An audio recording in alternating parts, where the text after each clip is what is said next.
strike me down, I shall become more powerful than you could possibly imagine. Hey everybody, it's Bulldog. I'm down here tiny in the corner today because there's going to be a lot of text on the screen and I want you guys to be able to see it. Today I am talking about one of the best kept secrets in Star Wars Galaxy of Heroes, and that is defense mods. I do a lot of gameplay videos, a lot of strategy guides, that type of thing to help you guys get better in Arena, in Grand Arena, all of that. I'm not sure if there is a more important video than the one I am putting out right now. I haven't really done it in the past because it's a lot of work and I'm probably not going to see a lot of views off this because, quite frankly, it's going to be a little boring. There's not any gameplay here, there's a lot of math, but if you guys can understand the importance of these defense mods, it is going to significantly improve the performance of your characters in battle, and it's going to give you a massive advantage over the competition. So I encourage you to stick through this, and hopefully you guys can take some very key points away from this. But defense mods have been misunderstood for quite a while, and one of the reasons is that people just don't understand the math behind it. There's a lot of false rumors out there that the more defense you add, the less important it is, that it's better to put defense on attackers or low defense characters because they get more out of it, and I understand why. Let's look at this hypothetical scenario that I just completely made up. These are not specific characters, but if we've got character A and let's say we add defense mods to them and it increases from their armor increases from 20% to 30%, versus character B, when we add defense it increases from 80% to 83%. Which one is getting the bigger impact of the defense mods? Almost everybody is going to say A. The only people who are going to say B are those who are math wizards or those who have looked at these defense mods before and run the numbers or seen somebody else do it. Or those of you who know this is a trick question and really thought it was A, but you chose B anyways just because you want to look smart. So the reason is, again, everybody's going to think it's A because they see a larger increase, 20 to 30% increase. That's either 10% if you're adding or plus 50% if you're multiplying. Either way, those are bigger numbers than what we see on the other side. But let's actually look at this from a different perspective. Let's look at the amount of damage somebody's doing. So let's have another hypothetical attack here. Let's say there's a 10k attack going against both these characters.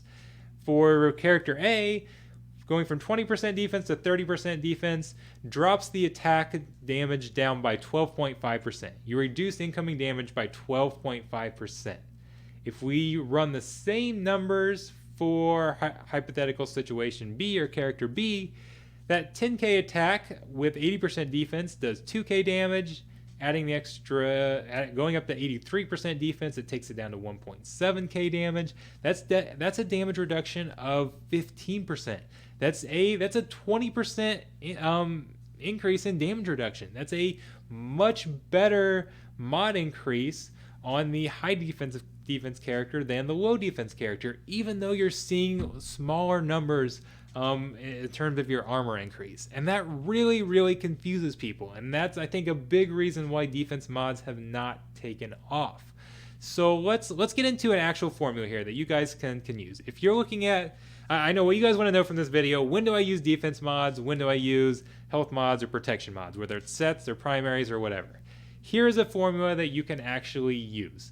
So health plus protection, so essentially your effective health times the 0.0156 times the amount of defense that you are gaining.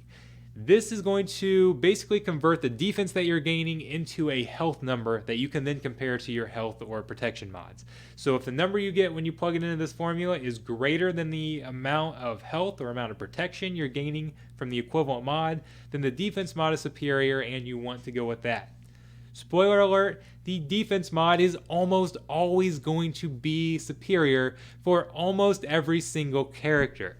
And it used to be just tanks benefited more from defense, but as we've gone up to Relic 7, all these characters are gaining large amounts of defense, and that has pushed the advantage over to defense mod. So let's actually, before we get into actual example here.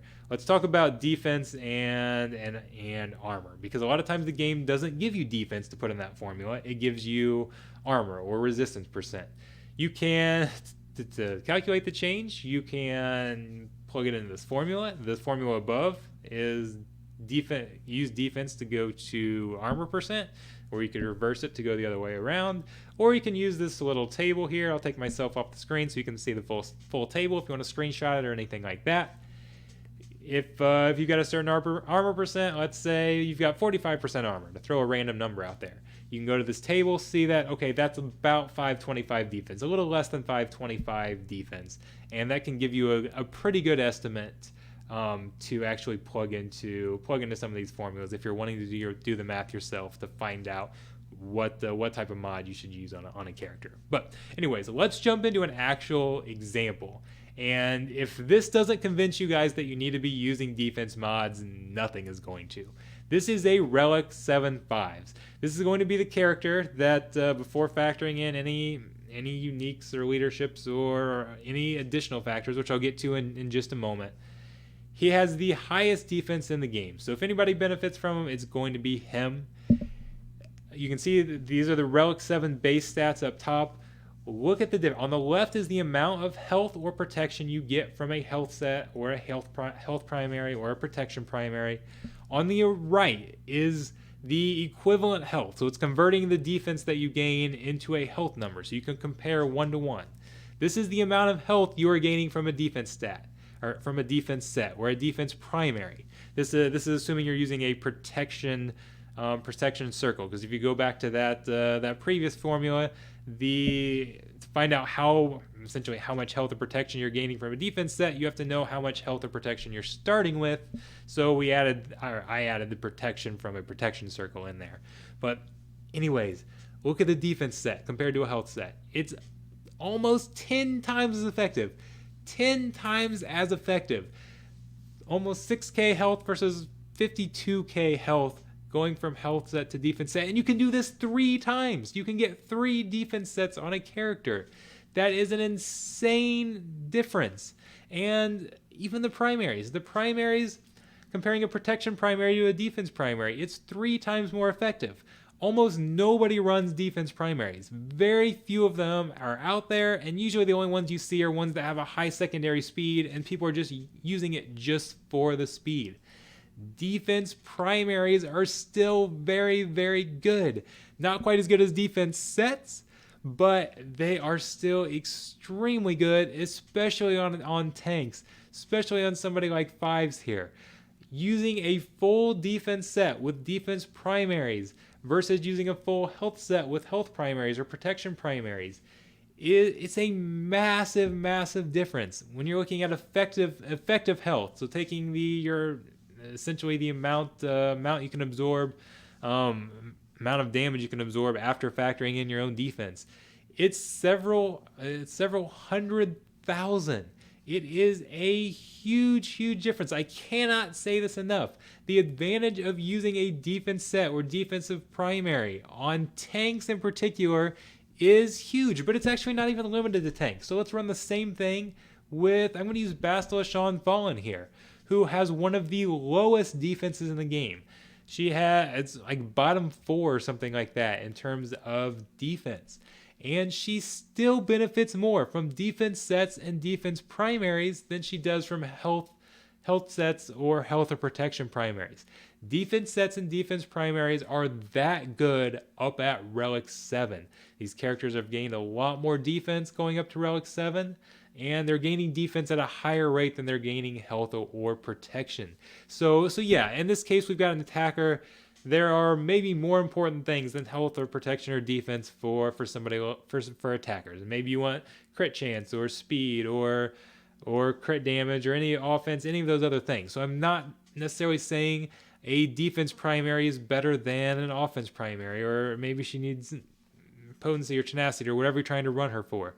But a defense set and defense primary is almost always better than health sets. And it's something that people simply don't understand very well. There's a lot of other factors involved as well. Like question I know I'm going to get: what about defense penetration? And it simply doesn't matter. It doesn't. Defense penetration is the flat amount. It is not a percentage. So it's going to decrease the amount basically the benefit of that you get from defense by a flat amount. And that's good. That's going to stay the same no matter how much defense you have. The one exception is if they have more defense penetration than you have defense to start with. In that case, they are wasting defense penetration. And if you increase your defense, you're just going to allow them to use that extra defense penetration, if that makes sense.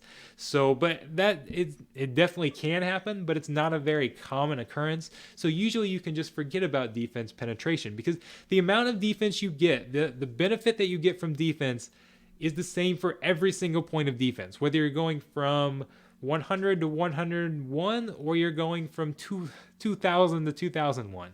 Each point of defense is going to give you the exact same benefit.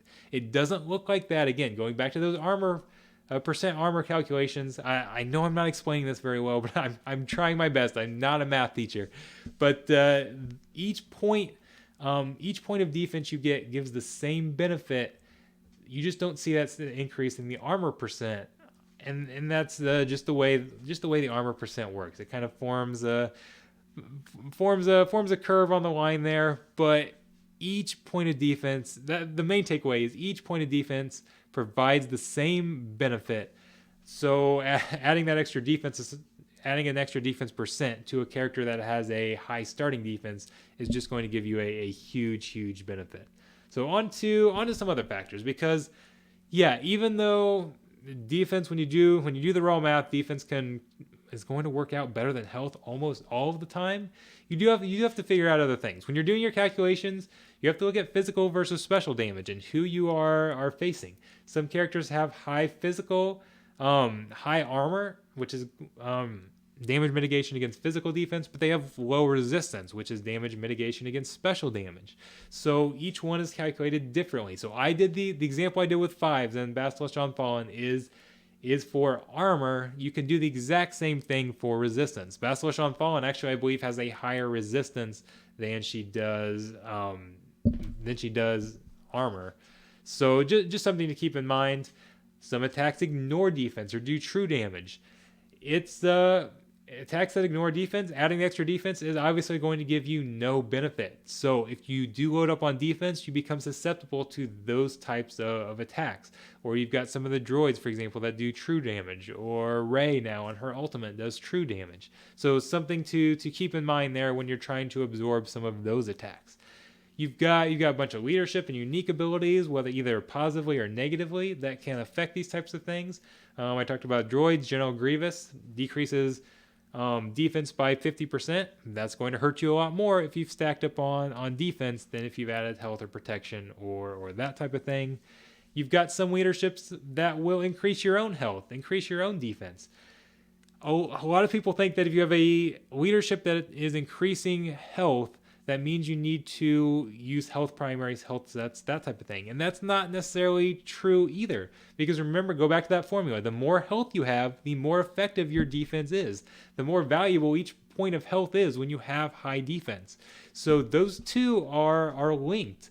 So you don't necessarily have to use health mod. You can use, like for example, Padme. You can still use defense mods with Padme, even though you're gaining that percent health. You're gaining your protection up is obviously based on your health. So yes, if you have health mods, you'll gain more protection up.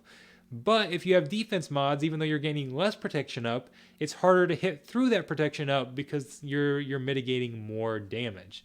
So a lot of different things that can factor in there. So it's not as straightforward as just always use defense mods or that type of thing.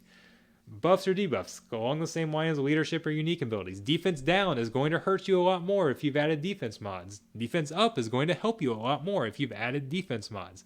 Those are things to consider. Percent damage effects. If you've got things like exposes or that type of thing. If you add health, then the percent damage effects are going to do more damage to you. If you're adding defense, your percent damage effects aren't going to be impacted there. But if you're receiving 20% health damage, then it might be better to add on protection, because it's going to decrease the amount of your like total health plus protection pool that is made up of health. Hopefully these are making sense. And then you've got offensive and defensive heals as well. So if you're being healed by a certain percent of your health, you're going to be healed more from if you have health mods or that type of thing. But if it's a flat health, or if it's a percent of the healer and somebody else is healing you, it helps to have defense mods. If you're looking at the other side, somebody who, Kylo for example, gets a lot of healing from health steal. I think he has like 40% health steal and does a ton of damage. If you have high defense mods, he's going to do less damage, so he's going to heal himself less. So you're going to give less healing to some of these health steal characters if you have defense mods. Same on your own end. If you're an attacker and getting health back from health steal, you're going to heal up better if you have defense mods than if you have health mods. So I know I'm going through all this really quickly, and it's probably going over the head of quite a few of you. And that's okay. That is perfectly normal. There's a lot of complicated math in here. I'm not even going to pretend that I understand the best ones to use in every single situation. But hopefully everybody is taking away the key point that defense mods are awesome and they are very, very underrated, and everybody should be using these in various capacities. So they are, again, even if you don't really understand all the intricate details, that's okay. You don't have to go through and do these formulas and calculate everything out. Main point is that defense mods are very, very important, and you can get a huge advantage from these defense mods. I really hope I didn't have any errors in this video. I'm going to say there's a decent chance that somebody will double check my math and I'll have something wrong. But even if there are some errors in this, as far as my calculations go, the main takeaway, again, I know I've said it 15 times already, but I'm going to say it a 16th time. Defense mods are extremely underrated, and you should be using them. And not only should you be using them, you should probably be prioritizing them. They are that good, they are that effective, and they can be used on a wide range of characters. Obviously, tanks are going to benefit the most. You're going to see the massive advantage from tanks, but even attackers now, once you get up to Relic 7, even the attackers have enough defense that defense mods start to win out over health and protection mods. So I hope this was very helpful for everybody. I'm sorry again that it was kind of a boring video, and I'm not the best at explaining this, but hopefully you guys get that main takeaway. Defense mods rock. Thanks a lot, and be sure to leave comments, come to my Discord, ask me any questions. I know there's going to be a ton of questions on this, and I'll do my best to answer them and do some more math. I didn't exactly... I love math, but I'm terrified I screwed up some of the math for this video. But anyways, the point remains the same. They are great, and excuse me, I talk for what? 18 minutes and my mouth's going dry. Come to Discord, leave comments on YouTube, Twitter, wherever you want, and I'll try to help you guys out as much as I can, and maybe we can get a lot of people remodding for defense, and that's going to boost your team's effectiveness in Grand Arena all throughout the game. So thanks a lot, guys, and as always, have a great night.